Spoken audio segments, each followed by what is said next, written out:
You ever have one of those afternoons where everything's just normal and then, bam, completely sideways? That was me last summer. I was just chilling at home, minding my own business, when out of nowhere, Jake storms through my front door like a tornado had hit. You know Jake, right? My neighbor. The guy who's got this weird mix of excitement and paranoia that makes you question whether he's about to tell you something amazing or that he's losing it.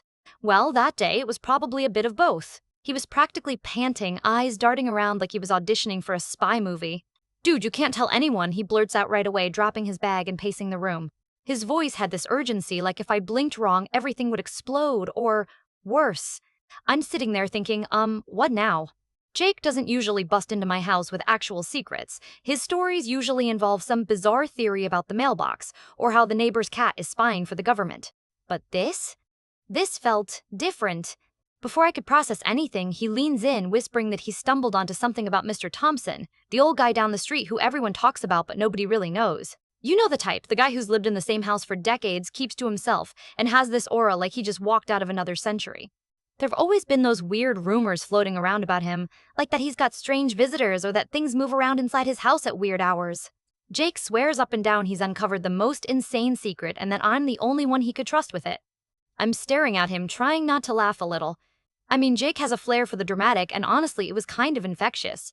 But also, I wasn't sure if I wanted the headache. "All right, spill it," I say, half joking, but the serious look on his face told me he wasn't kidding. It was like he accidentally walked into a mystery novel and couldn't find the exit. So Jake leans closer, and this is where my brain starts racing. He tells me something about Mr. Thompson that sounds straight up bizarre. Not just weird neighborhood gossip, but something that could totally flip the quiet street upside down if it ever got out. And, oh yeah, Jake makes me swear with this intense, almost guilty expression that I'll keep it a secret. Just that. I mean, me? The last guy who's known for keeping a secret? Yeah, right. And just like that, I'm caught in the middle of all this, me, Jake, this old man, and a secret so wild I couldn't imagine where it was even going to start. I mean, what had I agreed to? Keep a secret I barely understood but clearly couldn't share? Great. And honestly, that's when everything started spinning out of control way faster than I thought it would. Jake's apartment is like a little museum of all things quirky.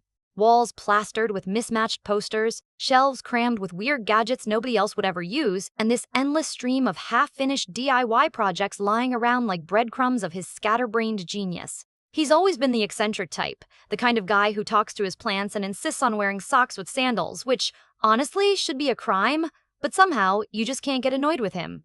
So yeah, when Jake trusts you with something huge, you kind of have to take it seriously, even if your first instinct is to laugh and walk away. And let me tell you, Jake trusts people way too fast. I mean, he once revealed to me his secret stash of emergency snacks, which was probably the closest thing to a sacred trust I'll ever experience with the guy. So when he suddenly burst through my door, wild-eyed and pacing, declaring, "Just promise me you won't breathe a word of this to anyone," it wasn't me who doubted, it was Lisa. Lisa and I have this dynamic where she's the grounded, skeptical voice in the room, always ready to call me out when my curiosity turns into an all-out obsession. She has this way of rolling her eyes that's both adorable and exhausting. The day Jake first dropped the Mr. Thompson bomb, Lisa was sitting across the room, arms crossed, watching the whole scene like it was some bizarre reality show. She leaned over and whispered, "You don't have to dive headfirst into Jake's conspiracy bucket, you know. Sometimes secrets are just secrets. Not every weird old neighbor is hiding a government experiment." I couldn't help but grin at her, though. Lisa was usually right. She's got this uncanny sixth sense when it comes to figuring out when I'm about to get myself into trouble. But Jake's excitement was contagious. Plus, there was something about Mr. Thompson that always piqued my interest. He wasn't just that old guy who keeps to himself. There was a kind of unspoken mystery about him that everyone sensed but never quite addressed. Every neighborhood has one of those characters, folks who become legends not by choice, but simply because no one really knows them. Mr. Thompson was the epitome of that. His house looked like it was frozen in time, with weathered shutters and creeping ivy swallowing parts of the brickwork.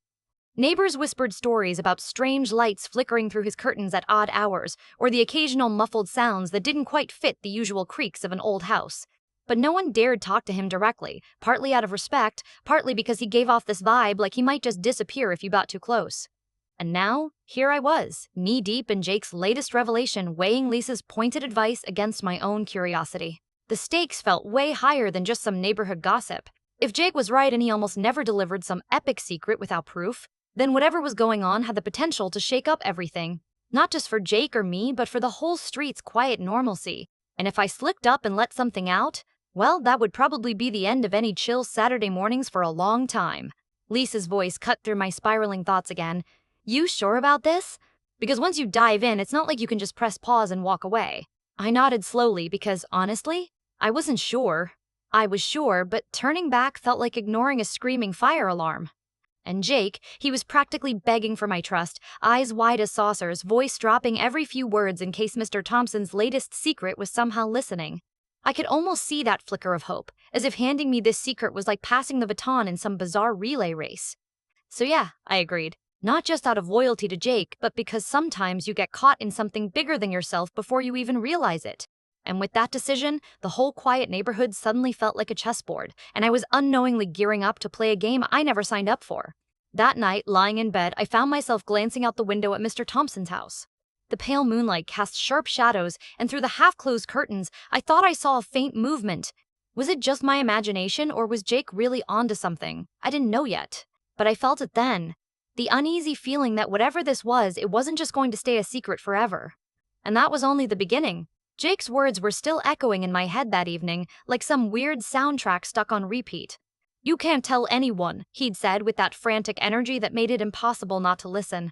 But here I was, trying my best to keep that promise, and honestly, it was like trying to juggle jelly slippery and absolutely doomed to fail. See, what Jake told me about Mr. Esther.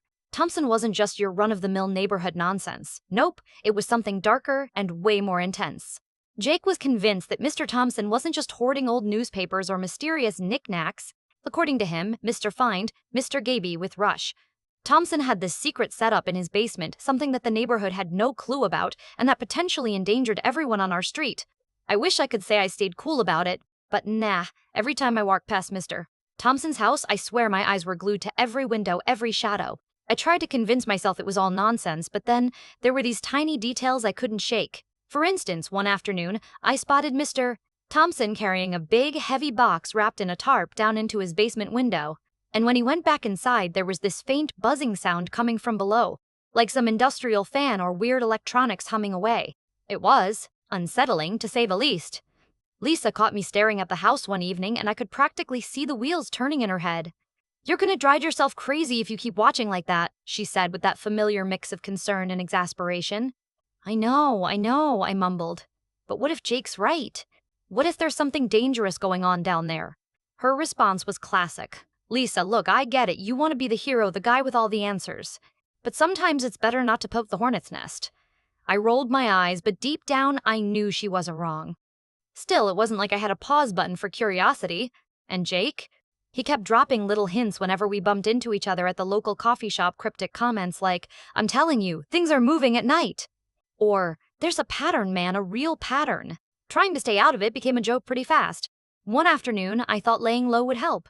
So, I decided to grab a coffee, hoping to chill and maybe forget about all this madness for a bit.